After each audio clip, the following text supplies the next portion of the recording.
अल्लाहु अकबर। नारे रिसालत, नारे रिसालत, नारे रिसालत। राजा का हिंदुस्तान, राजा का हिंदुस्तान। मुफ्ती नासिर रजा साहब किबला, मुफ्ती नासिर रजा साहब किबला। मसलक के आला हजरत, मसलक के आला हजरत।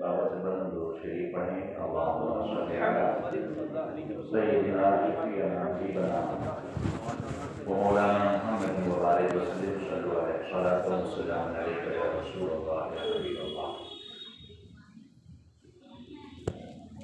हम खाक हैं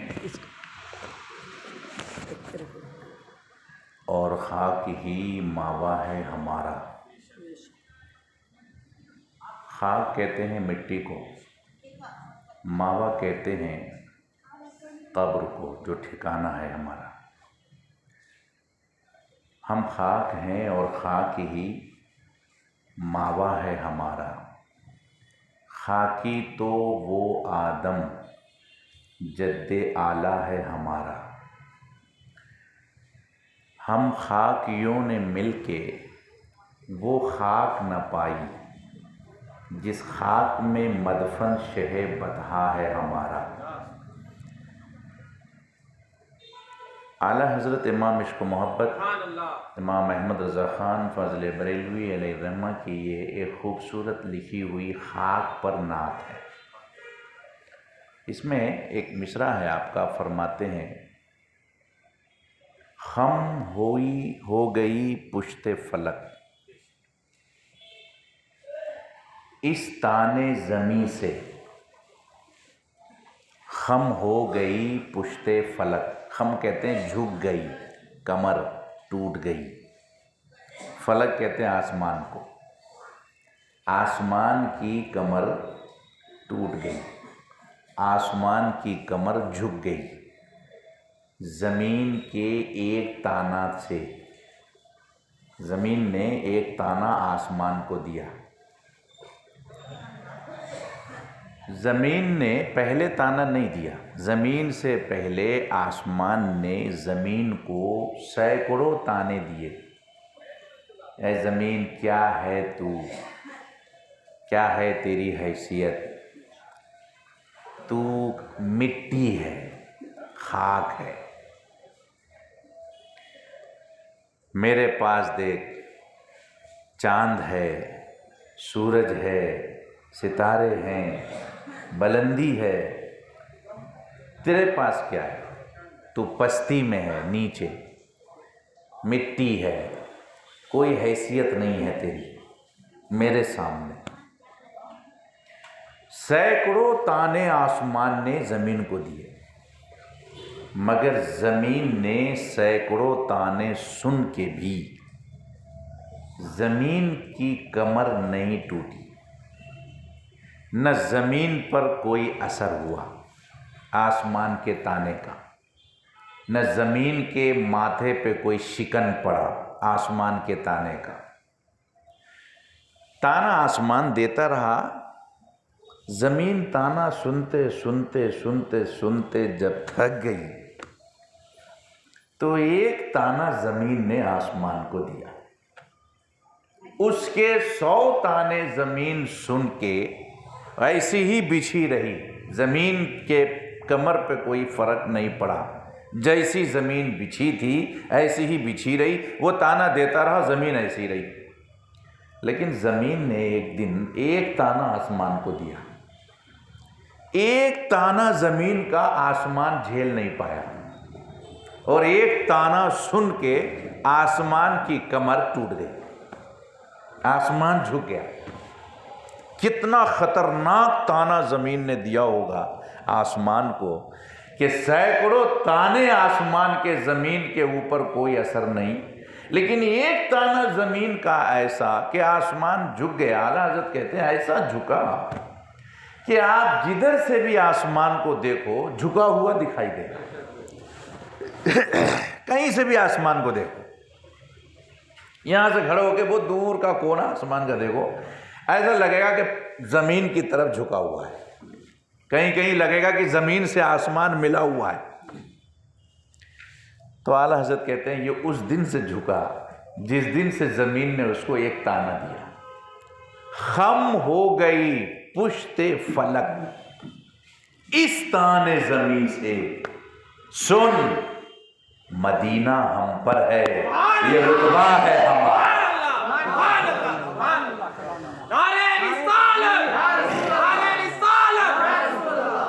सुन मदीना हम पर है, ये रुतबा है हमारा। ये एक ताना जो जमीन ने दिया ना, आसमान की कमर टूट गई। अरे क्या कह रही है जमीन? हाँ सही तो कह रही हूं। तो कहता है चांद मेरे पास है, टुकड़े करने वाला मेरे पास है। तू कहता है सूरज मेरे पास है, पलटाने वाला मेरे पास है।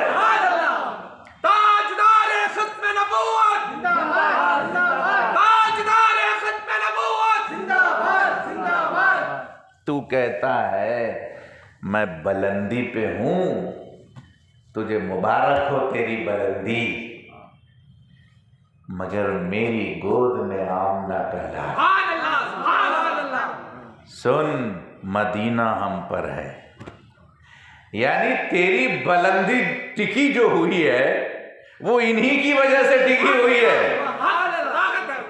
तो जिसकी वजह से तू कायम है वो हमारी गोद में है। खम हो गई पुश्ते फलक इस ताने ज़मी से, सुन मदीना हम पर है, ये रुतबा है हमारा। और अल्लामा हसन रज़ा फरमाते अजब रंग पर है बहारे मदीना, कि सब जन्नतें हैं निसारे मदीना। यानी जन्नत की जितनी भी किस्में हैं वो सारी की सारी जन्नत मदीने पे कुर्बान है। ये जश्न गरीब नवाज मौलाना जलालुद्दीन साहब ने काफ़ी दिन पहले दावत दी और इनकी काफ़ी मेहनत रही इस प्रोग्राम को सजाने की। उलमा का काम है अवाम को सही रास्ता दिखाना, वो बता देंगे कि यही रास्ता सही है, अब चलना ना चलना तुम्हारा काम। लेकिन इनकी मेहनत कभी जाया नहीं जाएगी। अगर आपको इन्होंने बता दिया कि यह रास्ता सीधा है, आप ना चलो तब भी इनको सवाब है, चलो तब भी इनको सवाब है। रास्ता बताने का सवाब तो मिलेगा ना इन्हें, या नहीं मिलेगा? इज्जत बंदा नहीं देता बंदे को, इज्जत अल्लाह देता है। इज्जत जो मिलती है वो अल्लाह की बारगाह से मिलती है। जो मेहनत ये यहां कर रहे हैं उस मेहनत का सिला अगर यहां नहीं भी मिलेगा ना तो महशर में जरूर मिलेगा।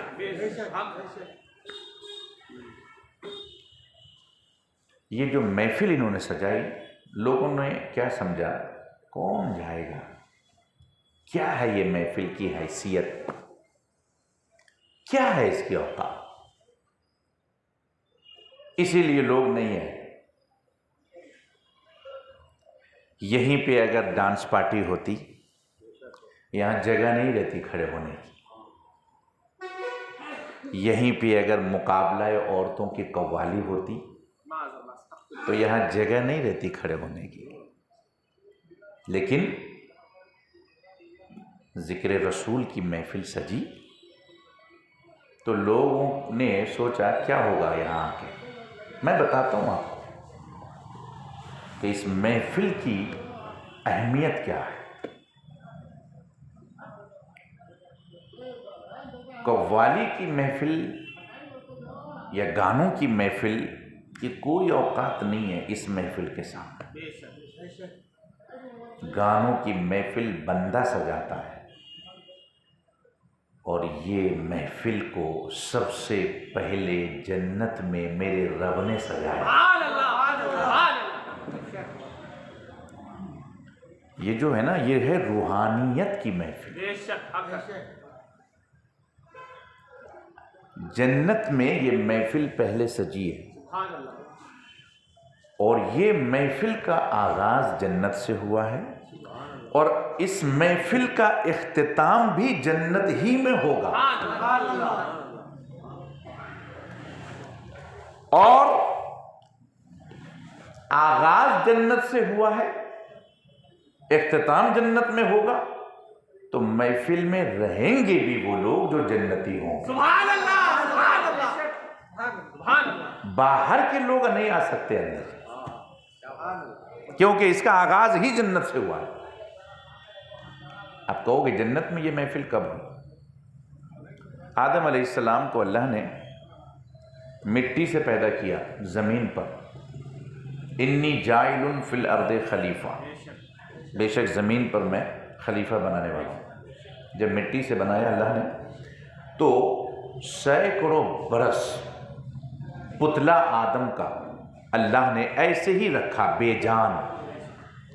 हाथ बना दिया, पैर बना दिया, आँख कान सब पूरा जिस्म बन गया, मगर उसमें रूह नहीं डाली। और जब रूह नहीं डाली तो फरिश्तों से सजदे के लिए भी नहीं कहा। वो बेजान पुतला सैकड़ों बरस ऐसे ही रहा। फरिश्तों से अल्लाह ने सिर्फ ये फरमाया, ये तुम्हारे बुजुर्ग हैं, मैं इनको खलीफा बनाने वाला हूँ, तुम्हारे बुजुर्ग हैं, तुम इनकी जियारत करो। अभी तुम इनकी सिर्फ जियारत करो, आओ और इनको देखो। वो बेजान पुतला मिट्टी का, फरिश्ते आते और उसको देखते, मिट्टी के पुतले को, और खुश होते कि कितना खूबसूरत बनाया है अल्लाह ने। लक़द खलक़नल इंसाना फी अहसन तक़वीम। वो खुद कहता है हमने इंसान को खूबसूरत बनाया। तो फरिश्ते कहते कितना हुस्न है, कितनी प्यारी आंख बनाई, कितना प्यारा कान है, कितने प्यारे हाथ हैं, पैर हैं। फरिश्ते खुश होते, लोग रोज आते उसको देखते। और शैतान जब आता तो वो मुंह उसका मुर्दा हो जाता। ये क्या बनाया है? यहाँ सुराख है, इधर भी कान में सुराख है, आँख भी ऐसी है, नाक में भी सुराख है, इसमें तो इतने छेद हैं कि ये जिस्म रहेगा कैसे? चारों तरफ देखता देखता और वो बुरा कह के चला जाता और फरिश्ते देखते, अच्छा कहते, खुश होते, चले आते। हमने आलम तखय्युल में पूछा कि मौला, ये बेजान जो आदम थे, इनको फरिश्तों की जियारत क्यों करवाता रहा तू सैकड़ों बरस? जब पुतला बन ही गया था तो फौरन रूह डाल देता। बेरूह के तूने सैकड़ों बरस रखा। तो जवाब दिया कि मैं रब हूं, मैं जानता था कि मेरे नबी के जाने के 1400 साल के बाद कुछ 2 टांग के जानवर ऐसे भी पैदा होंगे जो ये कहेंगे कि मजार में क्या रखा है, ये तो मुर्दा है। क्या कह रहे थे? सुभान अल्लाह, सुभान अल्लाह। मजार पे तुम लोग क्यों जाते हो? मजार में तो मुर्दा लेटा है। तो जो ये मुर्दा है, तो इस मुर्दे की जियारत करना कहां लिखा है? पूछ सकते हैं सुन्नियों से लोग कि तुम जो मजार पे जाते हो तो ये मुर्दों की जियारत करने, जिंदा तो वहां है नहीं, वली मुर्दा है, तो मुर्दे की जियारत के लिए तुम जा रहे हो, ये कहां लिखा है? तो आप जवाब देना, अरे बाबा हम क्या करें, अल्लाह ने जब आदम को बनाया तो बनाते ही जिंदा नहीं रखा, बना के मुर्दा रखा सैकड़ों बरस, और फरिश्तों से कहा कि ये तुम्हारे बुजुर्ग हैं, इनकी जियारत करो। तो उसने जियारत ही पहले मुर्दे की करवाई है। जियारत की जो शुरुआत उसने करवाई है वो जिंदों से नहीं करवाई है। हम क्या करें, उसने तो जियारत ही की शुरुआत मुर्दे ही से करवाई है। क्यों? उसे पता है कि सुन्नी भी तो इस दुनिया में रहेगा। तो अब उससे अगर कोई पूछे कि तुम मुर्दों की जियारत क्यों करते हो, फरिश्ते तुम ही शुरू करो, ताकि सुन्नी ये कह दे कि मुर्दा हो या जिंदा, बुजुर्गों की जियारत फरिश्तों की सुन्नत है।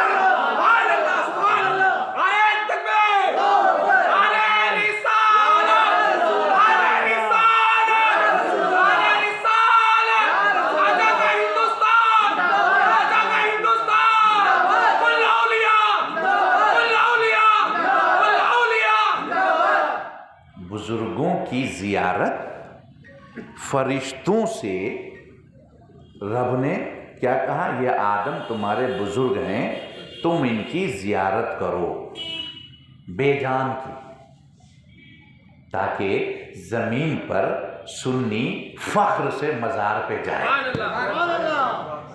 हम जो मजार पे जाते हैं किसी भी बुजुर्ग के, गरीब नवाज के मज़ार पे जो हम जाते हैं, तो गरीब नवाज रहमतुल्लाह अलैह के मज़ार पे जब हम जाते हैं तो हम ये नहीं देखते हैं कि जान है कि बेजान है। हमको इस बहस से क्या मतलब कि ये जान है कि बेजान है। हमारे बुजुर्ग तो हैं, तो जो हमारा बुजुर्ग है उसकी जियारत करना फरिश्तों की सुन्नत है कि नहीं? फरिश्तों से जो जियारत करवाई है अल्लाह ने आदम की, तो ये कह के करवाई कि तुम्हारे बुजुर्ग हैं, इनकी जियारत करो। तो फरिश्तों ने नहीं कहा कि जान तो है नहीं, हम क्यों करें ना, हो या ना हो, हमने कहा जियारत करो, करो जियारत। फरिश्तों ने कहा मौला हम करेंगे जियारत, मिलेगा क्या, हम खुश होंगे। तुम तुम्हारे बुजुर्ग की जियारत करो, तुम्हारा रब खुश होगा। अब सुन्नी ख्वाजा के मजार पे यही सोच के जाता है कि गरीब नवाज हमारे बुजुर्ग हैं, जिंदा हो या मुर्दा हमें उससे मतलब नहीं है, हमारे तो बुजुर्ग हैं, हम अपने बुजुर्गों की जियारत करेंगे, खुदा हमसे खुश होगा। हमारा तो काम ही है खुदा को खुश करना। तो बुजुर्गों की जियारत से अगर खुदा राजी होता है तो हम तो खूब जियारत करेंगे। लेकिन एक को जो तकलीफ हो रही थी वो कौन था? शैतान था, उसे तकलीफ हो रही थी। अब जब उसको तकलीफ हो रही थी, बेजान थे तब, तो ऐसा नहीं कि जब जान आई आदम में तब खुश हो गया हो शैतान। अगर जान आने के बाद शैतान खुश हो गया होता कि चलो भाई अब हम बुजुर्ग मान ले रहे, तो भी अल्लाह माफ कर देता उसको। मगर शैतान आदम में जान आई तब भी खुश नहीं हुआ। फरिश्तों से कहा फक़ऊ लहू साजिदीन, तुम लोग सजदे में चले जाओ, अभी तक जान नहीं आई थी तो सिर्फ जियारत थी, अब जान आ गई है तो सजदा भी करो। तो फरिश्ते सबके सब झुक गए सजदे में।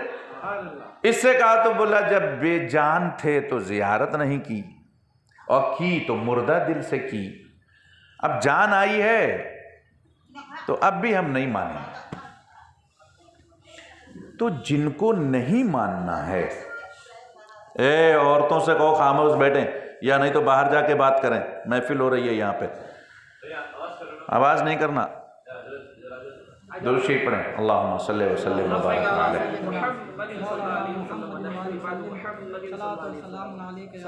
तो जिसको नहीं मानना है, अगर उसमें जान भी आ जाए तब भी वो नहीं मानेगा। गरीब नवाज रहमतुल्लाह अलैह के मज़ार पे औरंगज़ेब बादशाह सुभान अल्लाह ये हाजिरी देने गए तो एक अंधा भीख मांग रहा था। ख्वाजा मुझे आंख दे दे, हाथ फैलाए हुआ था। औरंगज़ेब बादशाह ने जब देखा तो पूछा उस गरीब से, भाई तू कितने साल से ख्वाजा से आंख मांग रहा है? बोले 1 साल हो गए आंख मांगते हुए और ख्वाजा ने मुझे आंख नहीं दिया। 1 साल से तू ख्वाजा से आंख मांग रहा है और ख्वाजा ने तुझे आंख नहीं दिया? अभी मैं जा रहा हूं फातिहा पढ़ने, वापस जब मैं आऊं तो आंख अगर नहीं आई तेरी तो तेरी गर्दन अलग कर दूंगा। आया क्यों था? किसी ने जाके उनसे कहा था कि बुजुर्ग के जो मज़ारात होते हैं ना, ये सब मुर्दे हैं, मज़ार में ये लोग नहीं रहते। तो औरंगज़ेब बादशाह ने कहा कि गरीब नवाज के बारे में क्या ख्याल है? बोले वो भी मुर्दा है, और अगर आप ना मानो तो आप साबित कर दो कि वो जिंदा है। तो औरंगज़ेब बादशाह ने कहा चलो ठीक है, मेरे साथ चलो गरीब नवाज के मज़ार पे, मैं सलाम करूँगा। अगर गरीब नवाज ने जवाब नहीं दिया तो मैं मज़ार तोड़ दूंगा। औरंगज़ेब बादशाह जब अंदर गए तो वो फ़कीर मिल गया, तो उससे ही बोले भाई मैं जा रहा हूँ, सलाम करके आता हूँ, अगर तेरी आंख नहीं आई तो तेरी भी गर्दन अलग कर दूंगा, मज़ार भी तोड़ूंगा, तेरी गर्दन भी अलग करूंगा। जब वो अंदर गए औरंगज़ेब, तो ये जो नाबीना था इसने रो के कहा, ए ख्वाजा, अभी तक तो मैंने मांगा नहीं था दिल से, मेरी नीयत ये थी कि पैसा जमा हो, लोग मुझे देखें अंधा है और मुझे पैसे दें, मगर हुजूर अब तो जान पे बनाई है, पैसा नहीं चाहिए, आंख दे दे। पैसा नहीं चाहिए, मुझे आंख दे दे, क्योंकि अब तो मेरी जान पे बनाई है। अगर तूने आज मुझे आंख नहीं दी तो ये बादशाह मेरी गर्दन उड़ा देगा। जो उसने रो के तड़प के गरीब नवाज से मांगा। इधर बादशाह गरीब नवाज के मज़ार पे गया, अस्सलामु अलैकुम या मोइनुद्दीन चिश्ती। मज़ार से जवाब नहीं आया सलाम का। औरंगज़ेब के पास फौज आई, बोले हुजूर तोड़ दें? कहा नहीं, ये हिंदुस्तान के शहंशाह का मज़ार है, कम से कम 3 मरतबा मैं सलाम कर दूं, तीसरे सलाम का जवाब ना आए तब तोड़ देना। दूसरी बार कहा अस्सलामु अलैकुम या मोइनुद्दीन चिश्ती, तो जवाब नहीं मिला। तीसरी बार सब हथियार लेके तैयार हैं मज़ार तोड़ने के लिए। औरंगज़ेब ने कहा अस्सलामु अलैकुम या मोइनुद्दीन चिश्ती। मज़ार ख्वाजा से जवाब आया वालेकुम अस्सलाम या औरंगज़ेब ज़िद्दी। जब मज़ार से गरीब नवाज ने सलाम का जवाब दिया तो औरंगज़ेब ने पूछा कि 2 बार सलाम किया था, तब जवाब क्यों नहीं दिया आपने? तो गरीब नवाज ने फरमाया, अंधे से जो तू कह के आया था कि अगर मेरे वापस आने तक तेरी आंख ना आई तो मैं तेरी गर्दन मार दूंगा, उसी के लिए रोशनी लेने अर्श पर गया था।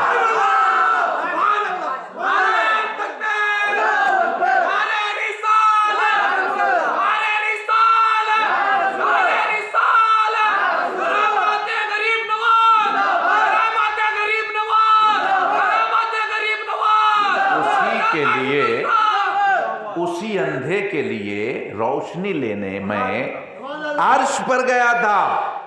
आया जब तक तूने 2 बार सलाम कर लिया। तीसरी बार जब तू सलाम कर रहा था तो मैं पहुंच चुका था अपनी जगह पर, तो मैंने तेरे सलाम का, अंधे को रोशनी भी मैं दे आया और तेरे सलाम का जवाब भी दे दिया। औरंगज़ेब, हर वली अपने मज़ार में जिंदा है, लेकिन तू सलाम करे और फौरन जवाब ना मिले तो समझ लेना या तो वो इबादत में है या कहीं मुराकबे में है, मगर वली मुर्दा नहीं होता। तो क्या औरंगजेब के जमाने में गरीब नवाज की आवाज सुनकर सब सुन्नी हो गए थे? ना, क्यों? जिसे नहीं मानना है, खतमल्लाहु अला कुलूबिहिम, अल्लाह उसके कल्ब पे मुहर लगा देता है। जिसे नहीं मानना है वो नहीं मानेगा, और जिसे मानना है वो एक बार में ही मान जाए। अब ये जो महफिल में बता रहा था आपको कि जन्नत से शुरू हुई, वही आदम जमीन पर बने, अल्लाह ने उनको जन्नत में भेजा। जन्नत में फरिश्ते भी थे, नूरी मखलूक थी, लेकिन आदम अकेले थे, उनका कोई हमजिन्स नहीं था। तो आदम अलैहिस्सलाम ने अर्ज किया, मौला मेरा भी कोई हमजिन्स दे मुझे, लियस्कुना इलैहा, ताकि मुझे भी सुकून मिले। तो आदम अलैहिस्सलाम से अल्लाह ने फरमाया, अच्छा तो तू सो जा। आदम सो गए, और आदम अलैहिस्सलाम की बाईं पसली से अल्लाह ने हजरत हव्वा को पैदा किया। तो हव्वा क्या हुई? वलिया। आदम हुए नबी, क्योंकि औरत में कोई नबी नहीं होती, औरत में वलिया होती है, मर्द नबी होता है। तो आदम नबी जन्नत में पहले पहुंचे, और जन्नत में नहरें हैं, बहारें हैं, सब कुछ है, मगर आदम की तबीयत नहीं लग रही है। और जैसे ही हव्वा पैदा हुई, आदम की तबीयत लगने लगी। तो हम उसी आदम की वफादार और लायक औलाद हैं। जब मेरे बाप की तबीयत जन्नत जैसी जगह में वली के बगैर नहीं लगी, तो दुनिया में हमारी तबीयत वली के बगैर कैसे लग सकती है?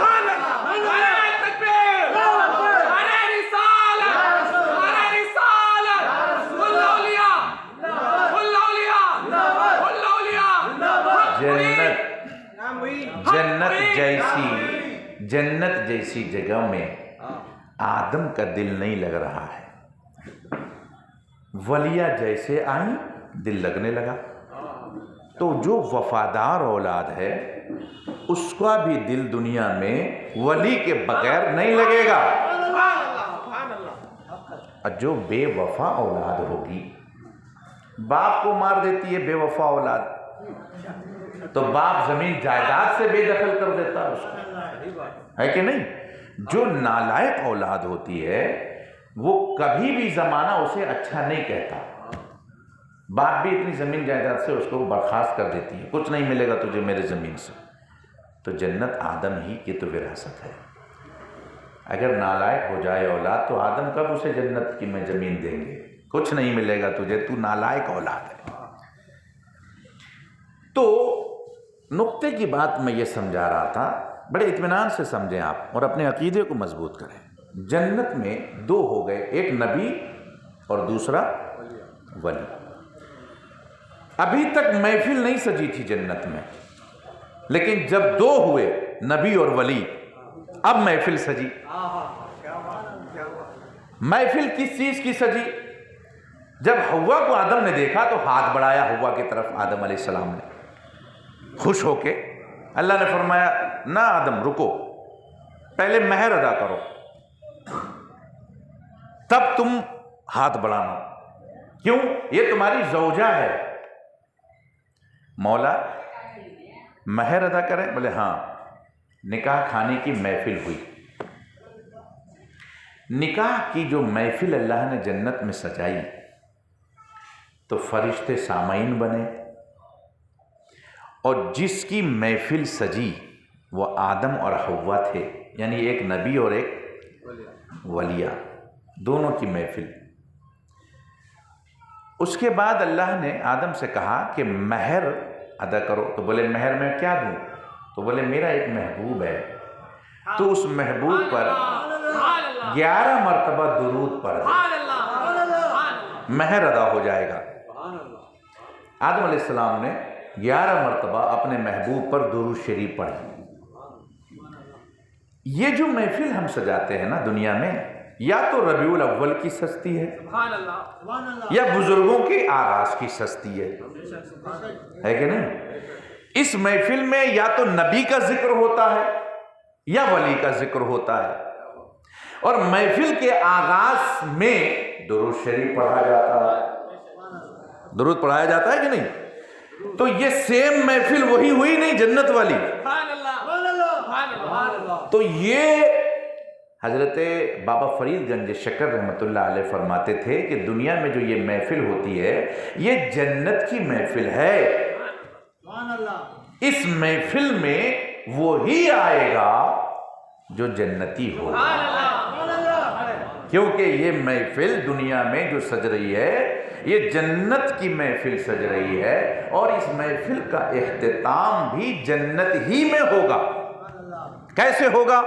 तमाम जन्नती जब जन्नत में पहुंच जाएंगे तब गौसो ख्वाजा और मेरे नबी फरमाएंगे अपनी उम्मतियों से, वो औलिया अल्लाह अपने मुरीदों से कहेंगे बगैर देखे महफिल सजाई थी, अब तू भी है और मैं भी हूं, मुझे देख और महफिल सजा। समझ रहे हैं ना। तो ये बड़ी मुबारक महफिल है। अच्छा, दूसरी बात, लोग अहमियत नहीं देते इस महफिल को। लोग समझते हैं कि खाने की दावत थी, खाना खा लिया हमने, हमारा काम हो गया, अब हमको क्या ज़रूरत है जाने की, अब हमको क्या मिलेगा वहाँ पे। मौलाना बकबक करेंगे और क्या करेंगे, तो हम मौलाना की बकवास सुनने जाएं, घर में ना सोएं अपने आराम से। मौलाना ही की बकवास सुन के तुम हिदायत पर रहोगे, मौलाना की बकवास नहीं सुनोगे तो गुमराह हो जाओगे। ये बातें जो हम आपको बता रहे हैं जाहिल नहीं बताएगा, ये आलिम ही बताएगा, और बात ऐसी जो आपको दिल और दिमाग में उतरे कि हाँ ये बात सही है, कबूल करे दिमाग आपका। अल्लाह ने आपको यहां बिठा के रखा है, तो दो मखलूक इस वक्त आपके साथ है। एक जिस्म है आपका, दूसरा इसके अंदर रूह है। रूह, सही बात है गलत बात है? सही बात है ना। अगर रूह आपके जिस्म से निकल जाए तो यहीं लुढ़क जाओगे आप जमीन पर। आप नहीं देख रहे हो, रूह दिखा रही है। आप नहीं सुन रहे हो, रूह सुना रही है। समझ रहे हो ना।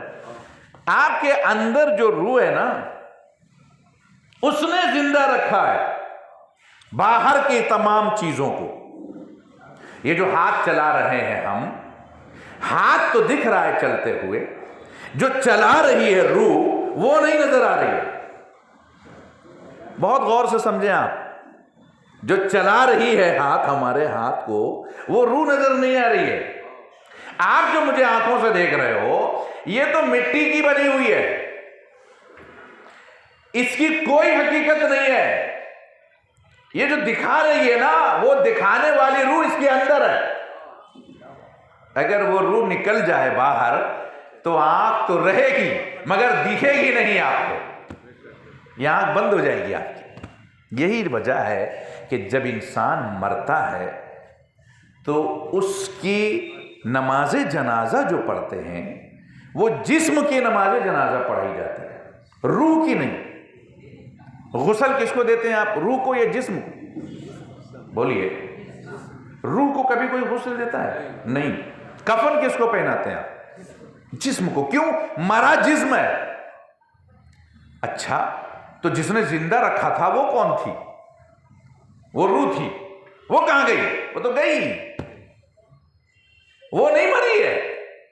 वो मरती तो गुस्ल जिस्म के साथ रूह को भी दी जाती, दफन जिस्म के साथ रूह को भी की जाती। रूह नहीं मरती, रूह जिंदा रखती है। तो जिंदा जो चीज रखती है वो अंदर रहती है, छुपी हुई। लोग कहते हैं अल्लाह वाले मुर्दा है। अगर जिंदा होते तो बाहर होते। जिंदा रखने वाली चीज तो अंदर रहती है। जो चीज अंदर रहती है वही तो जिंदा रखती है। ये अल्लाह वाले जो जमीन के नीचे हैं, इन्होंने तो हमें जिंदा रखा है। ये जमीन को और आसमान को सबको बरकरार किसने रखा है? ये जमीन के जो अंदर है उन्होंने। कुर्सी पर कोई भी बैठे, राजा तो मेरा ख्वाजा है। क्यों? ऊपर वाला वो हुकूमत नहीं कर सकता जो ख्वाजा कर रहे हैं। 5 साल के बाद गवर्नमेंट बदलेगी, 800 साल हो गए हैं गवर्नमेंट नहीं बदली।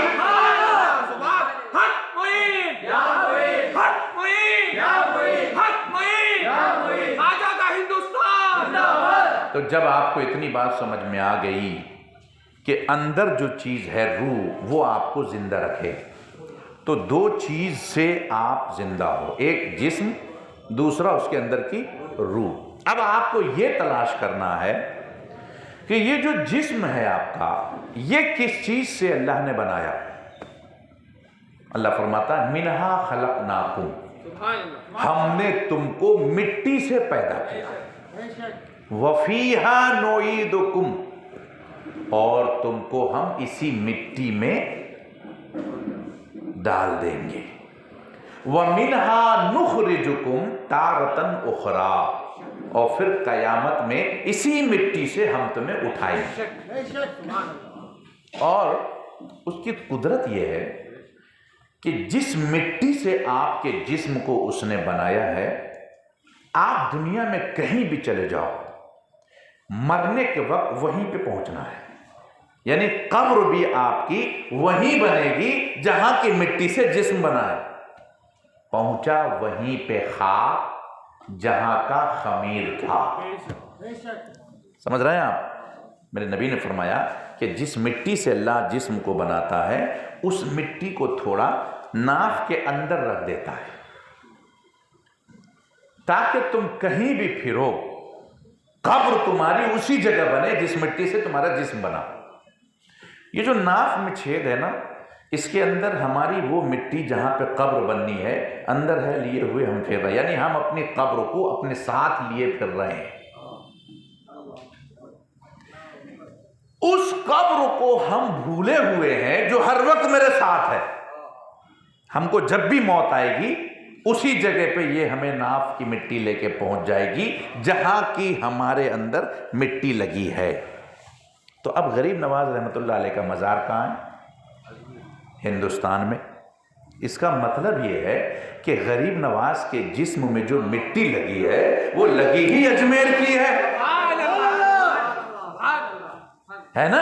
तो गरीब नवाज अजमेर के शहंशाह पैदा होने के बाद से नहीं है, पैदा हुए उससे पहले से ही बना दिए गए। रब ने उनकी मिट्टी का इंतखाब जो किया, वो हिंदुस्तान की मिट्टी का इंतखाब किया है कि नहीं। तो हिंद के वो राजा तुम पैदा होने के बाद बने हो, 50, 60, 70 साल के बाद चाय बेचते बेचते, है कि नहीं। और तुम खुदा को ढूंढ रहे हो अपने। नबी का दामन जब हाथ में नहीं होता है तो खुदा नहीं मिलता है। जिसके हाथ में नबी का दामन नहीं है, वो अपने खुदा को ढूंढ रहे हैं, मिल ही नहीं रहा है। कभी कहते हैं इस मस्जिद के नीचे मेरा खुदा है, खुदाई करो। कभी कहते हैं उस मस्जिद के नीचे, अब कहते हैं वो ख्वाजा गरीब नवाज का जहाँ मज़ार है वहाँ पे मेरा खुदा है। भाई कैसा खुदा है तुम्हारा जो ज़मीन के नीचे रहता है? और कहाँ कहाँ रहता है? मस्जिद ही की ज़मीन के नीचे रहता है। इसका मतलब हमारी मस्जिद में कुछ पावर है। हमारी जो इबादत गाह है उसमें कुछ तो ऐसा पावर है कि तुम्हारे खुदा को खींच कर उसने अपने अंदर रखा है, अपने अंदर रखा है। लेकिन मेरे नबी फरमाते हैं, मुसलमानों, मेरा खुदा वो नहीं है जो जमीन के नीचे रहता है। मेरा खुदा वो है जो ज़हन में भी नहीं आ सकता, सोच में भी नहीं आ सकता, सोच से भी बड़ा है मेरा खुदा। अरे जो जमीन के नीचे रहे वो खुदा। जमीन के नीचे तो इंसान के रहने की जगह है, मरने के बाद इंसान रहता है जमीन के नीचे। खोदे पड़े पूरी दुनिया, खुदा ढूंढ रहे हैं। अब कह रहे हैं गरीब नवाज, तो ये अल्लाह ने ही डाल दिया है कि गरीब नवाज के पास जाओ, वहाँ भी खोदो। हम तो चाह रहे हैं कि जाए खोदे। अभी तक तो दीवारों से पाला पड़ा है, दीवारों से। मस्जिद की खुदाई की, मस्जिद की दीवार है, उससे पाला पड़ा है। अब गरीब नवाज से पाला पड़ेगा। दीवारों को खोदना और है, शहंशाह के मज़ार को खोदना और है। हम भी तड़प रहे हैं, बहुत दिनों से तड़प रहे हैं। हम भी चाह रहे हैं कि जाओ खोदो। अभी तक करामत सुनते ही तो थे ख्वाजा की, कम से कम अब देखने का तो मौका आया। खोदो, हम कम से कम देख तो लें गरीब नवाज की करामत। गरीब नवाज रहमतुल्लाह अलैह ने अपने ज़माने में जब वो बैठे थे कहीं, तो राजा पृथ्वीराज की फौज आई, ऊँट के बैठने की जगह, उठो तुम यहाँ कैसे बैठो, यहाँ से उठो। तो उन्होंने फरमाया अच्छा तुम्हारे ऊँट के बैठने की जगह है, तो लोग ऊँट ही बैठेंगे। ऊँट को बिठा दिया और आप चले गए, दूसरी जगह बैठ गए यहाँ। सुबह हुई तो वो ऊँट उठा ही नहीं। मैं हैरान था कि गरीब नवाज ने ऊँट को क्यों चिपका दिया ज़मीन से। ऊँट ने तो कोई बदतमीजी नहीं की थी, ऊँट की तो ज़बान ही नहीं होती है बोलने वाली। बदतमीजी फौज ने की थी। उठो, ये मेरे ख्वाजा के, ये मेरे ऊँट के बैठने की, राजा के ऊँट के बैठने की जगह, उठो। तो जिसने बदतमीजी की थी फौज ने, ख्वाजा उसको चिपकाते ना ज़मीन से, उसको नहीं चिपकाया। जिसने बेचारे ने कुछ नहीं कहा था, मुंडी झुकाए हुए खड़ा था, उसको ख्वाजा ने ज़मीन से चिपका दिया। हमने आलम तख़य्युल में पूछा, अय मेरे गरीब नवाज, जिसने बदतमीजी की थी उसे नहीं चिपकाया और जिसने कुछ नहीं कहा था उस गरीब को चिपका दिया। फरमाया मैं जानता था कि 800 साल के बाद एक और फिरौन ज़मीन पर जन्म लेगा और जब वो तख्त पर बैठेगा तो वो मुसलमानों को हिंदुस्तान से भगाने की पूरी कोशिश करेगा। मैं उसको आज जवाब दे रहा हूं कि मैं ख्वाजा हूं, हिंदुस्तान से जा नहीं रहा हूं, मैं यहीं रहूंगा। जब मैं बेज़बान ऊंट को जमीन से चिपका दूं तो तू उठा ना सके। यानी मेरे बिठाए हुए बेज़बान ऊंट को तू नहीं उठा सकता, तो जबानदार मुसलमान को तू क्या उखाड़ सकता है हिंदुस्तान से।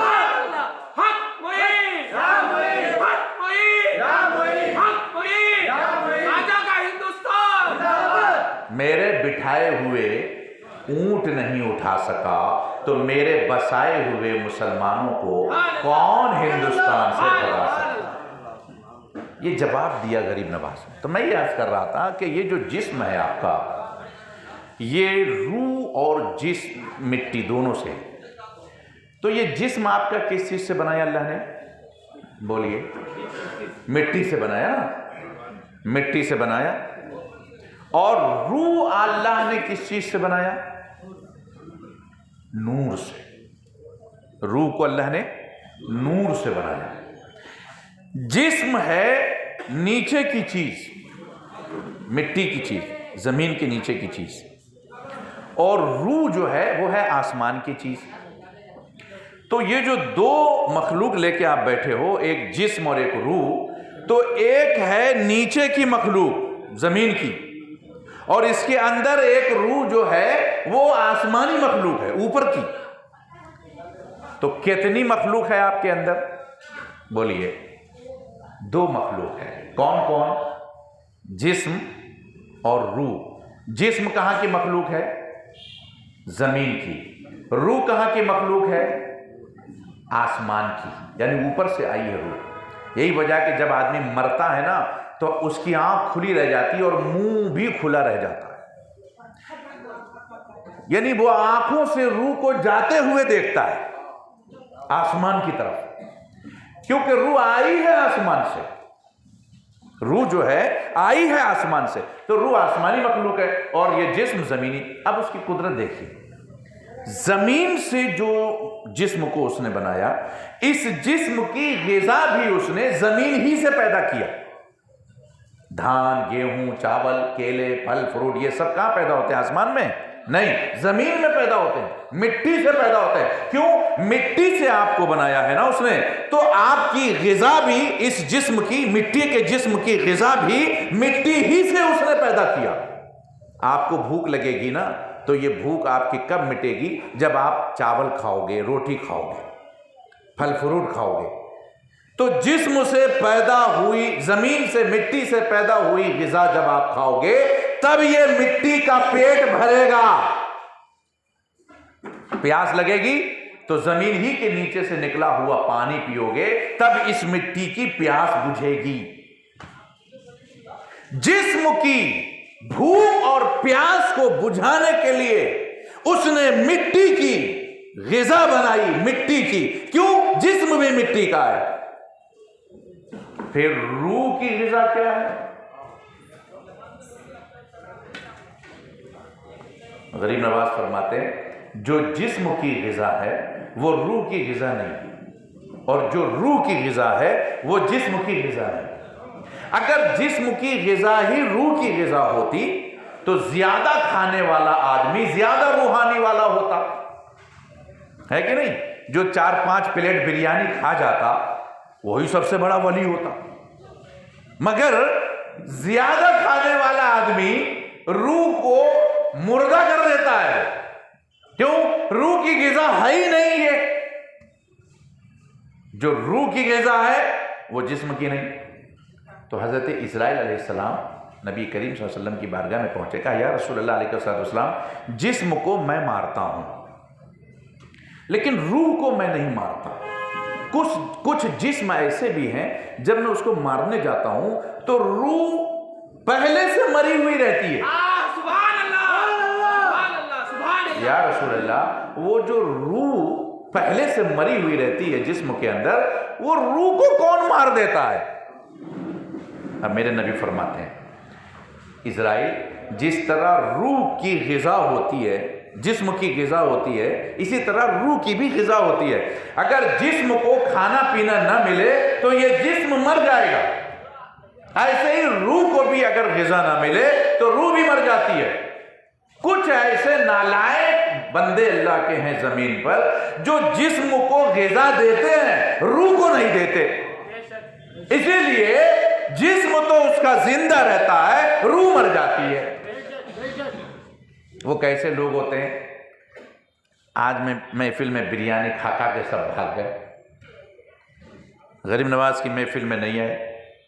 ऐसे ही लोग होते हैं, यानी जिस्म को ग़िज़ा दे दिया उन्होंने और भाग गए, और जब रूह की ग़िज़ा की बारी आई तो सो रहे। जिस्म की ग़िज़ा क्या है? इज़राइल ने कहा या रसूलल्लाह, मैं समझ गया कि जिस्म की ग़िज़ा वो है धान चावल ज़मीन से जो निकलता है वो, मगर रूह की ग़िज़ा क्या है? मेरे नबी ने फरमाया, जिस्म की ग़िज़ा ज़मीन से बनी है। क्यों?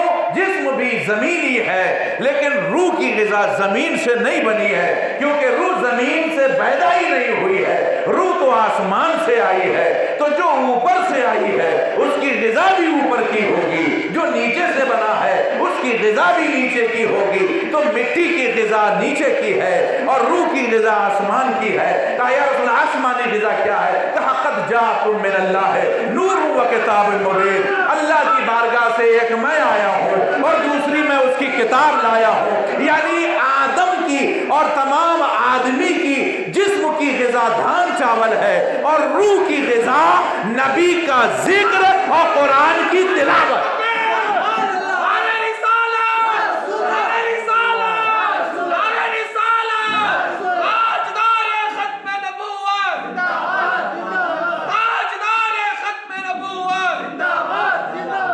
समझ में आ रही है आपको? बोलिए, समझ में आ रही है? जिस्म की जो ग़िज़ा है ऐसे ही रूह की भी ग़िज़ा है। तो जिस्म की ग़िज़ा धान चावल रोटी, ऐसे ही रूह की ग़िज़ा क्या है? कुरान की तिलावत, बुजुर्गों का जिक्र, नबी की नात, ये सब रूह की ग़िज़ा है। समझ रहे हैं? जब रूह को ग़िज़ा मिलती है ना तो दिल मचलता है, चेहरा खिल जाता है, जोश पैदा होता है। तो उसी को ये ग़िज़ा मिलती है जो ऐसी महफिल में आता है। तो मौलाना ने जो ये महफिल सजाई थी वो इसीलिए सजाई थी कि जिस्मानी ग़िज़ा का भी इंतज़ाम हो और रूहानी ग़िज़ा का भी इंतज़ाम हो। मगर गलती ये हो गई इनसे कि पहले रूहानी ग़िज़ा देनी चाहिए यहाँ के लोगों को, बाद में जिस्मानी ग़िज़ा देनी चाहिए। इन्होंने उल्टा कर दिया, पहले जिस्मानी ग़िज़ा दे दिया कि बाद में इत्मीनान से रूहानी ग़िज़ा खाएंगे। मगर रूहानी ग़िज़ा के वक्त बदनसीबी थी कि घर चले गए। अब क्या होगा? सुबह में जिस्म जिंदा रहेगा, रूह मुर्दा रहेगी। जब रूह मुर्दा रहेगी न नमाज में दिल लगेगा, न तिलावत में दिल लगेगा, न इबादत में दिल लगेगा। तिलावत में, इबादत में रूह दिल लगाती है। तो जिस्म के साथ साथ रूह को भी ग़िज़ा दिया करो और रूह की ग़िज़ा के लिए ऐसी महाफिल सजाया करो। समझ रहे हैं? तीसरी और आखिरी बात, अल्लाह ने फरमाया वकुंतुम अमवातन, तुम मुर्दा थे, फ़अहयाकुम, हमने तुम्हें जिंदगी दी। पहले तुम क्या थे? पहले जिंदा नहीं थे। सुन्नी में 72 फिरकों में यही एक फर्क है। वो क्या समझते हैं कि पहले से ही हम जिंदा हुए, मुर्दा बाद में हुए। मगर कुरान क्या कहता है? तुम जिंदा पहले नहीं थे, पहले तुम क्या थे? मुर्दा। वकुंतुम अमवाता, तुम मुर्दा थे। फ़अहयाकुम, हमने तुम्हें जिंदगी दी। कहां पे दी? मां के पेट में। आप अच्छी तरह जानते हो कि मां का पेट जहां बच्चा पलता है वो कहां है? इतना अंदर, इतना अंधेरे में न सूरज की रोशनी जा सकती है, न चांद की चांदनी, हवा भी नहीं पहुंचती वहां। क्यों? वो कहता है, ऐ लोगों सुनो, हुवल्लज़ी युसव्विरुकुम फिल अरहाम कैफ़ यशा। अल्लाह वो है जो तुम्हारी माओ के पेट में तुम्हारी बेहतरीन तस्वीर बनाता है। फिल अरहाम, बेहतरीन तस्वीर रहम में बनाता है। कैफ़ यशा, जैसा चाहता है तस्वीर बनाता है। ला इलाहा, कोई माबूद नहीं है इल्ला हुवल अज़ीज़ुल हकीम, सिवाय उस खुदा के। वही इज्जत वाला है और वही हिकमत वाला है। ये जो तस्वीर है आपके चेहरे, ये वो बनाता है। कहां बनाता है? अंधेरे में। अच्छा साहब, जो बेहतरीन तस्वीर बनाने का माहिर हो, जिसने हजारों तस्वीर बनाई हो, आप अंधेरे में ले जाके उसको बिठाओ, कलम कागज दो और उसको बोलो तस्वीर बनाओ, बनाएगा? कहेगा तुम पागल हो गए हो, तस्वीर बनवा रहे हो तो रोशनी दो, रोशनी में तस्वीर बनाएंगे। इंसान के बनाने में और खुदा के बनाने में यही फर्क है। इंसान रोशनी में बनाएगा, वो अंधेरे में बनाता है। कितने अंधेरे में? 7 अंदर, ऊपर खाल, उसके अंदर झिल्ली, पेट, फिर उसके अंदर चर्बी, 7 इस तरह अंदर रहम, वहां पे तस्वीर बनाता है वो। इंसान जो तस्वीर बनाता है, उस तस्वीर को 4 चीजों से खतरा रहता है। आग से, मिट्टी से, पानी से और हवा से।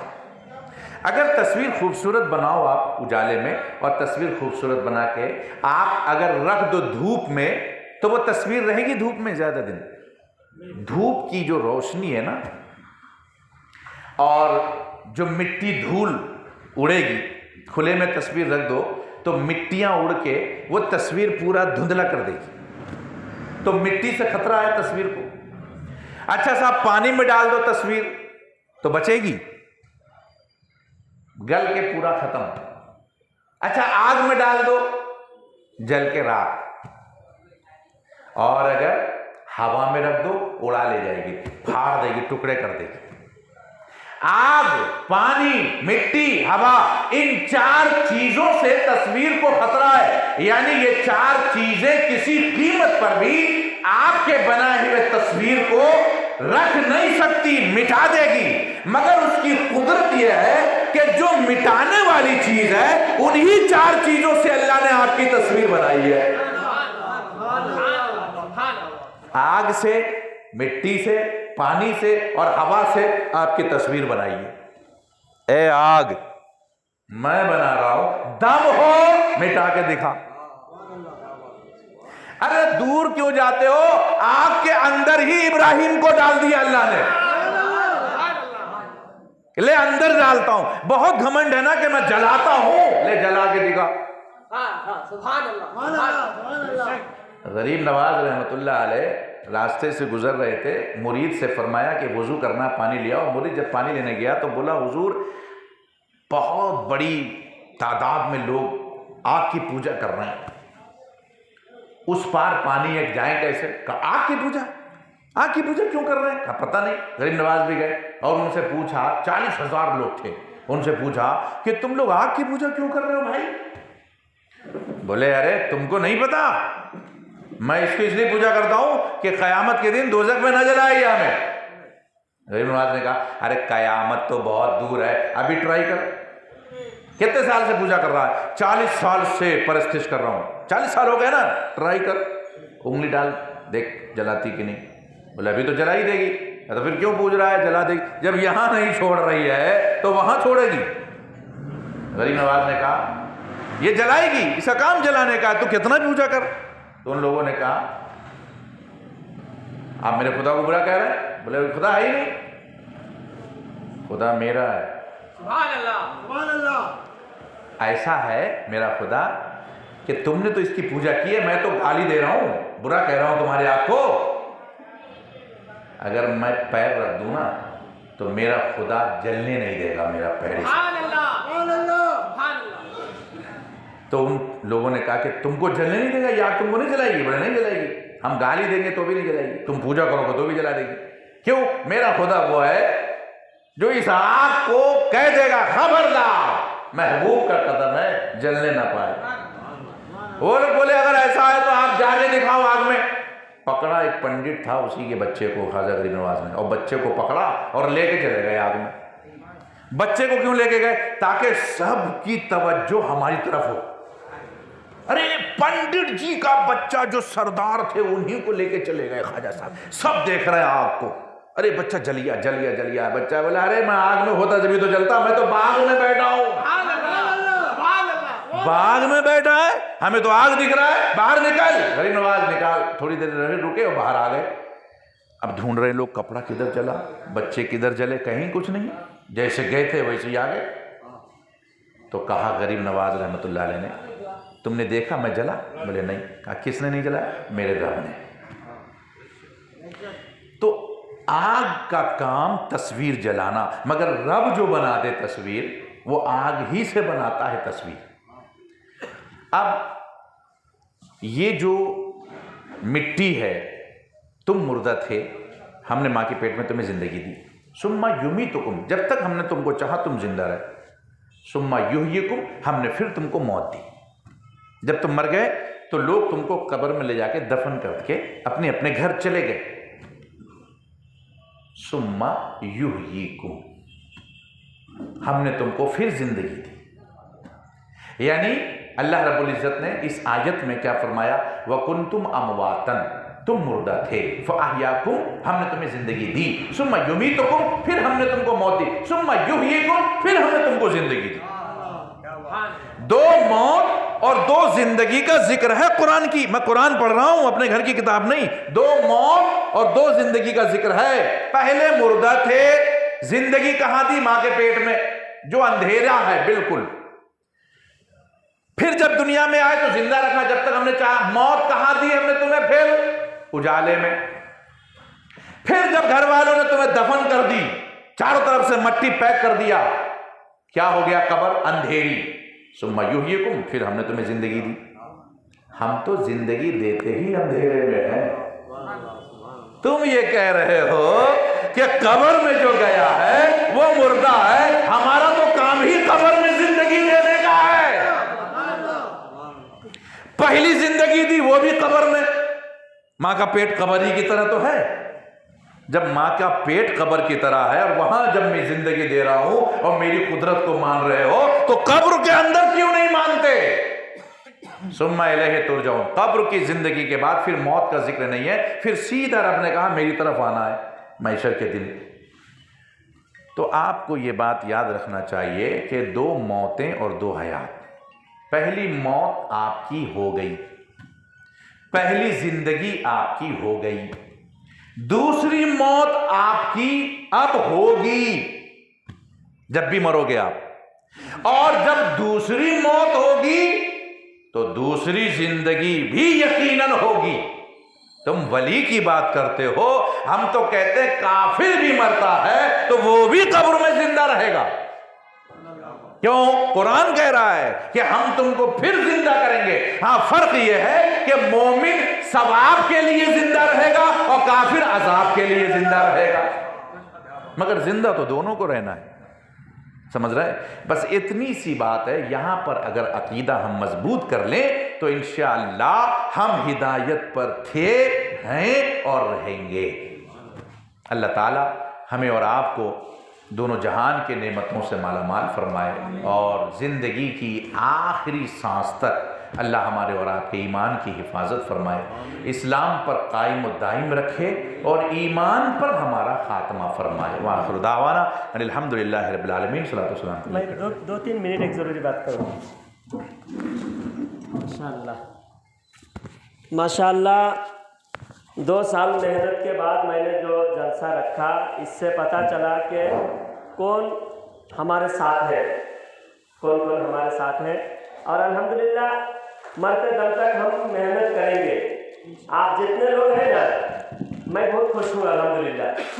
मुझे कोई गम नहीं है कि इतनी कुर्सियाँ खाली है, प्रोग्राम सजाया, मैं कामयाब हूँ। यह जलसा आप लोग सब कामयाब हैं। वली के दरबार में है, यहाँ फरिश्तों की झुरमट है। अल्हम्दुलिल्लाह हम फरिश्ते तो अल्लाह के फरिश्ते तो सुनते ही रहते हैं, हर वक्त अल्लाह की तस्बीह पढ़ते हैं। हम इंसान के लिए जलसा मुनाक़िद किए थे, आए नहीं, जो आए हैं वो कामयाब है। और हजरत ने बयान में फरमाया कि ये जन्नत की महफिल है, जन्नती ही आ सकता है। यहाँ शुरू से बयान सुनने वाले बहुत ज़्यादा समझ में आई सभी हजरात। और आगे से एक गुजारिश आपसे ये करता हूँ, इंशाअल्लाह मैं हारूंगा नहीं। मेरा नाम जलालुद्दीन है, चिश्ती है, गरीब नवाज के मैं सिलसिला से जुड़ा हुआ हूँ। मैं हार नहीं मानूंगा मरते दम तक। और बड़े बड़े उलमा का इंशाअल्लाह महफिल सजाऊंगा। बस आप इतने हजरात भी आएंगे तो भी काफ़ी है। लेकिन एक गुजारिश आपसे ये है, जो वक्त दिया जाएगा प्रोग्राम का, अब वक्त मुकर्ररा पर इंशाअल्लाह आप हाजिर हो जाए। खाना खा के जाने वाले जाने दो, खाने वाले हैं हम जन्नती ग़िज़ा खाएंगे इंशाअल्लाह। आपसे गुजारिश है, इंशाअल्लाह हमारे मदरसे में अगला प्रोग्राम होगा, डेट बताएंगे। मस्जिद हबीब में आप बयान जुम्मा में जल्दी तशरीफ लाइए इंशाअल्लाह। जैसे बयान आप सुने मौलाना का, इंशाअल्लाह मस्जिद हबीब में वहाँ हमारे उलमा इकराम ऐसे ही बयान करते हैं, करेंगे इंशाअल्लाह। और इंशाअल्लाह बसंतकुंटा में पेट्रोल पंप के पास हमारा मदरसा है। आप मस्जिद हबीब भी आप सभी हजरात जानते हैं, और बसंतकुंटा पेट्रोल पंप के पास हमारा मदरसा है। नौजवानों के लिए, बच्चों के लिए हमारा मदरसा है। हमारे मदरसे के उस्ताद हैं और अब्दाल बाबा दरगाह शरीफ के इमाम साहब हैं। तो आप सभी हजरात से मेरी गुजारिश है, प्रोग्राम इंशाअल्लाह हम बार बार तो ज़्यादा खर्चा नहीं कर सकते। अब वहाँ हमारे मदरसे में इतने क्या, वहाँ भी 50 लोग बैठ सकते हैं, कम से कम 50 आदमी बैठ सकते हैं कि नहीं। इंशाल्लाह बड़े बड़े उलमा को बुलाएंगे, आपको तो सिर्फ बयान सुनना है ना। कुर्सी नहीं तो नीचे चटाई बिछा के भी बैठ सकते कि नहीं। मैं एक आपसे गुजारिश करता हूँ, आप आए, बहुत शुक्रगुजार हूँ मैं, अल्हम्दुलिल्लाह। अब इतने लोग हैं फिर भी काफ़ी है, बहुत ज़्यादा है अल्हम्दुलिल्लाह। अगला प्रोग्राम इंशाअल्लाह और भी बड़े बड़े उलमा के माशाअल्लाह हमारे हजरत मीरज में और सांगली ज़िला महाराष्ट्र में, वहाँ 12 साल से मैं मेहनत कर रहा हूँ। यहाँ कुछ लोग अफवाह फैलाते हैं, यह जलालुद्दीन क्यों आया, ये क्या है, हजरत देखकर आए हैं। वहाँ 12 साल मेहनत करके वहाँ जो मदरसा मैंने कायम किया था, मदरसा चालू किया था, उस मदरसा से अल्हम्दुलिल्लाह अब तक मेरे 15 शागिर्द हाफिज हो चुके हैं। मेरे 15 शागिर्द, मेरे शागिर्द हाफिज है 15 बच्चों को मैं हाफिज बना दिया। तो यहाँ 2 साल से मेहनत कर रहा हूँ, आप लोग ज़्यादा जुड़ नहीं रहे, नहीं 2 साल से भी मैं 5 बच्चों को हाफिज बना सकता था कम से कम। इतना मैंने मेहनत किया हर चीज़ से, मैं कोई कमी नहीं रखा। उस्ताद से पूछिए मैंने मेहनत में कोई कमी रखा हो तो हमारे उस्ताद साहब बताएंगे, मौलाना एजाज नूरी साहब दामद बरकातुहुल आलिया, हजरत भी बहुत मेहनत कर रहे हैं। और हमारे साथ देने वाले माशाअल्लाह सईद पाशा साहब, उनके जितने बेटे हैं उनका भी मैं शुक्रगुजार हूँ। अल्लाह ताला उनकी माल में, औलाद में, उम्र में, इल्म में बरकत अता फरमाए। हमारे सदर साहब का भी शुक्रगुजार हूँ, हमारे सदर साहब हाजी अमजद अली साहब दामद बरकातुहुल आलिया, हजरत हमारे उलमा इकराम की माशाअल्लाह हमारे सपोर्ट में है, हमारे साथ में है। हमको इस मदनपल्ली में बुलाए हैं हमारे करीमुल्लाह भाई, इन्होंने सबसे पहले मुझे बुलाया। आज जो जलसा यहाँ मुनाक़द हुआ, इस जलसे के वजह कौन है? ये है करीमुल्लाह साहब। अगर करीमुल्लाह साहब मुझे नहीं बुलाते, मैं भी नहीं आता, और मेरे जरिए से ये मौलाना साहब आए, वो मौलाना भी नहीं आते, तो आज जो आप सुन रहे हैं मेरा कोई एहसान नहीं, बल्कि अल्लाह और रसूल का एहसान है, अल्लाह वालों का एहसान है कि आपके दिल में अल्लाह ताला ईमान की रोशनी, अल्लाह ताला ईमान का शमा आपके दिल में जला रखा है। तो इस ईमान की हम कदर करना, जैसा मौलाना साहब हजरत ने फरमाया कि रूहानी ग़िज़ा अगर ना हो रूह मुर्दा हो जाती है। जिस्मानी ग़िज़ा कोई कमी नहीं है, अगर लंगर नहीं करे तो भी घर में कोई भूखा नहीं रहेगा, खाएगा जरूर खाएगा, लेकिन रूहानी ग़िज़ा कोई ज़रूरी महसूस नहीं कर रहे। 11वें शरीफ में भी बड़े बड़े देगा पक्के खाना खिला रहे। हजरत से पूछिए यूपी बिहार में 11वीं शरीफ कैसे करते हैं मालूम? 11वीं शरीफ की महफिल में बड़े बड़े ऐसे उलमा को बुलाकर बयान रखते हैं, 1000 आदमी 2000 आदमी का खाना पका हुआ है, डेग यहाँ हाजिर है और बयान हो रहा है। बयान के बाद फातिहा खानी हुई और फातिहा खाने के बाद लंगर तकसीम हुआ। कौसे पाक के नाम के 11वीं शरीफ था। इस मदनपल्ली में भी माशाअल्लाह हजरत यहाँ बड़ी बड़ी दावतें, यहाँ पर भी हज़ारों लोगों का लंगर पकता है, लेकिन किसी ने भी गौसे पाक के कोई आशिक ने भी ये महसूस नहीं किया कि हम सिर्फ जिस्मानी ग़िज़ा खिला के भेज रहे हैं, रूहानी ग़िज़ा कौन खिलाएगा। मैंने गुज़श्ता साल मस्तान शाह अली रहमतुल्लाह अलैह के दरगाह शरीफ में मैंने उनसे गुजारिश किया कि आप माशाअल्लाह बड़ी दावत आपने रखा है, गौसे पाक की शान भी बयान करने का ज़रा मौका दो। बहुत गुजारिश करने के बाद माशाअल्लाह उनका भी शुक्रगुजार हूँ, अल्लाह ताला उनको भी और ज़्यादा जज्बा अता फरमाए। मस्तान शाह अली रहमतुल्लाह अलैह के फैज़ान इस मदनपल्ली शहर के हर मोमिन पर अल्लाह ताला जारी व सारी फरमाए। उन्होंने इजाज़त दिया था जुमा की नमाज में इजाज़त दिया था, तो मैंने सरकार गौसे आज़म रज़ी अल्लाह ताला की शान वहाँ पर बयान किया था। आप भी सुने हैं। हजरत हमारे फरीद भाई का हमारे हर भाई जितने तादाद है सबका नाम लेकर शुक्रगुजार होना भी ज़रूरी है, क्योंकि इससे हौसला बढ़ता है। अल्लाह ताला ये माशाअल्लाह आप मदनपल्ली के हैं कि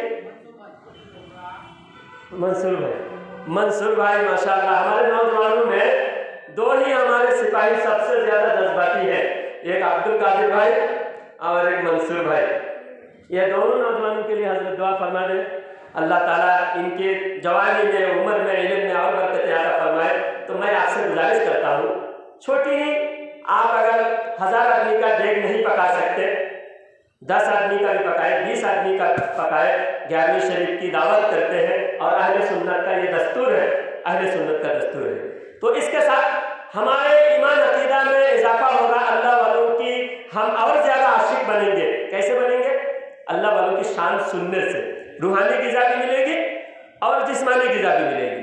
अल्लाह वालों की शान की महफिल, जैसे हम गरीब नवाज की हम छुट्टी की महफिल रखे, गरीब नवाज की शान बयान हुई और उसके बाद गरीब नवाज के नाम का लंगर तकसीम हुए। ये तरीका मैं बताने के लिए मैं बयान किया। मैं माशाअल्लाह बड़े बड़े उलमा इकराम का मैं खादिम हूँ। अल्लाह ताला मुझे भी और ज़्यादा जज्बा अता फरमाए। जिन हजरात ने हमारे इस महफिल सजाने में मेरी मदद की, जिसने भी जो मदद की, अल्लाह ताला उनकी नेक मुरादों को पूरी फरमाए, उनकी हर परेशानी को दूर फरमाए। बहुत सारे हजरात जो यहाँ नहीं है, मोबाइल के ज़रिए से, यूट्यूब के ज़रिए से हमारा ये बयान पूरा सुनेंगे। बहुत से हजरात दूर दराज से, इंडिया के बाहर से भी हज़ारों लोग सुनते हैं। तकरीबन 6-7 हज़ार सब्सक्राइबर हैं और एक एक वीडियो 13-14 हज़ार व्यूज़ आते हैं। तो सारे हजरात दूर दराज से भी सुन के आपके लिए दुआ करेंगे। यहाँ तादाद कम है, लेकिन आने वाले इतना खुश नसीब है, जिस दिन पता चलेगा, इस जलसे का नतीजा पता चलेगा, जो नहीं आए वो खून के आंसू रोएंगे, लेकिन अफसोस करने से फ़ायदा नहीं होगा। आज आप आए हैं तो मैं आपसे गुजारिश करता हूँ, जब जब महफिल हो आप पूरा वक्त हमें दें और हमारे महफिल में हर तरह से साथ दें। मदरसा पढ़ा रहे, कोई बच्चे आ रहे हैं, माशाअल्लाह बहुत सारे बच्चे, माँ बाप बच्चों को भेज रहे हैं, नौजवानों को भी पढ़ाने का मेरा इरादा है। हम जैसा किरात मैंने पढ़ा, आपने सुना, तो आपको भी एक किरात मश्क करके, किरात मश्क कराने का मेरा बहुत अच्छा तजुर्बा है। बड़े स्कूल कॉलेज के लड़के भी मेरे साथ किरात करके कारी बने हैं। स्कूल कॉलेज में पढ़कर डॉक्टर इंजीनियर पढ़ते हुए भी मश्क करने से वो कारी बने हैं, कुरान सही तजवीद के साथ पढ़ने वाले बने हैं। तो आप भी नौजवान, हमारे सुन्नी नौजवानों से गुजारिश है कि आप किरात सीखें। मैं मदनपल्ली में मैं रहता हूँ अल्हम्दुलिल्लाह, और जितने दिन अल्लाह ने ज़िंदगी दी मैं मदनपल्ली में रहूँगा और अच्छे अच्छे उलमा को मैं मदनपल्ली लाके मदनपल्ली में ठिकाना बना रहा हूँ बड़े बड़े उलमा का। तो इंशाअल्लाह आप हमारे साथ दें। अल्लाह ताला गरीब नवाज की ये महफिल को, जश्न गरीब नवाज को अल्लाह ताला कबूल फरमाए और इस महफिल में शिरकत करने वाले और इसके साथ देने वाले और इस महफिल की इमदाद करने वालों को अल्लाह ताला दीन और दुनिया में कामयाबी और कामरानी से हमकिनार फरमाए और अल्लाह ताला सबकी जायज़ तमन्ना को पूरा फरमाए। सलाम पढ़ते हैं, फिर दुआ करते हैं। सलाम पढ़िए हज़रत। या नबी सलाम अलैका, या रसूल सलाम अलैका, या हबीब सलाम अलैका, सलावतुल्लाह अलैका। आपका तशरीफ लाना वक्त भी कितना सुहाना, जगमगा उठा ज़माना, पूरे गाती थी तराना। या नबी सलाम अलैका, या रसूल सलाम अलैका, या हबीब सलाम अलैका, सलावतुल्लाह अलैका। सल्लल्लाहु अलैहि या रसूल अल्लाह,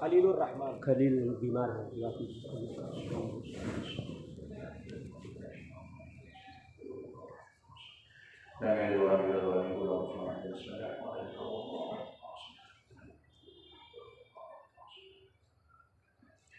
करीमा का सलाम हमारे परवरदिगार जो काम का शेर की तिलावत की गई, तेरे महबूब बंदे जिक्र करना किया गया ना, तो मन खबर पड़ी मुस्तफ़ा सवाब हुजूर अकरम मुजस्सम सल्लल्लाहु अलैहि वसल्लम के मुक़द्दस बारगाह में नज़र कबूल फरमा। रसूल करीम अलैहिस्सलातु वस्सलाम के वसीले से जितने भी सहाबा ताबईन मुस्तक़ीम तमाम के मुक़द्दस बारगाह में नज़र कबूल फरमा। मौला बिखुसूस पीर पीरानी मीरा रब्बानी शेख मोहिउद्दीन अब्दुल कादिर जिलानी हुजूर सरकार गौसे पाक रज़ियल्लाहु तआला अन्हु के मुक़द्दस बारगाह में नज़र कबूल फरमा। मौला ख़ाजा खाज़ान ख़ाजा इंदल वली ख़ाजा मोइनुद्दीन हसन चिश्ती अजमेरी रहमतुल्लाह अलैह के मुक़द्दस बारगाह में नज़र कबूल फरमा। मौला गरीब नवाज के वसीले से सिलसिले आलिया चिश्तिया क़ादरिया नक्शबंदिया सुहरवर्दिया रज़विया तमाम सलासिल के रूह पाक को इसका सवाब जमील अता फरमा। तमाम दुनिया के मोमिनीन मरहूमीन के रूह पाक को इसका सवाब जमील अता फरमा। खुसूसियत के साथ यहाँ जितने भी हाज़िरीन जमा हैं मौला हम सब के ख़ानदान की आवाज़ दाद अज़ीज़ व अक़रबा सब के रूह पाक को इसका सवाब जमील अता फरमा। मौला हमें जो बीमार हैं उन्हें शिफ़ाए कुल्ली अता फरमा, जो परेशान हाल हैं उनकी परेशानियों को दूर फरमा। खुसूसियत के साथ हमारे सदर साहब के फर्जंद खलीलुर रहमान साहब की तबीयत अलील मौला उनको शिफा और सेहत अता फरमा, तंदुरुस्ती व तवानाई अता फरमा, उन्हें गैबी ताकतें अता फरमा। या अल्लाह उम्र खिज़री अता फरमा।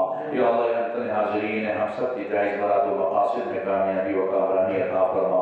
गरीब नवाज के इस मुबारक महफिल में हमने खाली हाथ फैलाया है, ए अल्लाह बारगाह गरीब नवाज की हमें भीख अता फरमा, उनकी बारगाह की हमें खैरात अता फरमा। या अल्लाह साहिब मज़ार जहाँ हम लोग जमा हैं उनकी मुक़द्दस बारगाह में नज़र कबूल फरमा। या अल्लाह इनके फयूज़ व बरक़ात से हम सबको मालामाल फरमा। तमाम दुनिया के मुसलमानों की जान व माल इज़्ज़त व आबरू की हिफाजत फरमा। जिनके घरों में जवान बहन बेटियां बैठी उन्हें अच्छे से अच्छा रिश्ता अता फरमा। जिनकी शादियां हो गई उनको उनके घरों में अमन सुकून की जिंदगियां अता फरमा। मौला जिस नियत व मकसद से ये मुबारक महफिल को सजाया मौला उस नियत व मकसद में कामयाबी व कामरानी अता फरमा। मौला जलालुद्दीन साहब के उम्र में बरकतें अता फरमा और इनकी दीनी खिदमात को मौला अपनी बारगाह में कबूल फरमा। इनकी हौसला अफजाई फरमा और ज्यादा से ज्यादा तेरी राह में अपने आप को वक्फ करने का इन्हें शौक और जज्बा अता फरमा। मौला इनकी ज़बान में कुव्वत गोयाई अता फरमा। या अल्लाह लोगों को अपनी बात मनवाने का सलीका अता फरमा और लोगों को इनका एहतराम करने की तौफीक अता फरमा। अल्लाह तबारक व तआला की शान अज़मत हबीबिही अल्लाहु व मलाइकतहु युसल्लूना अला नबी या अय्युहल्लज़ीना आमनू सल्लु अलैहि व सल्लिमू तस्लीमा। अल्लाहुम्मा सल्लि अला सय्यिदिना शफीअना हबीबना मौलाना मुहम्मद व बारिक व सल्लिम। समिअना व अताअना गुफ़रानक रब्बना व इलैकल मसीर बिरहमतिका या अरहमर राहिमीन व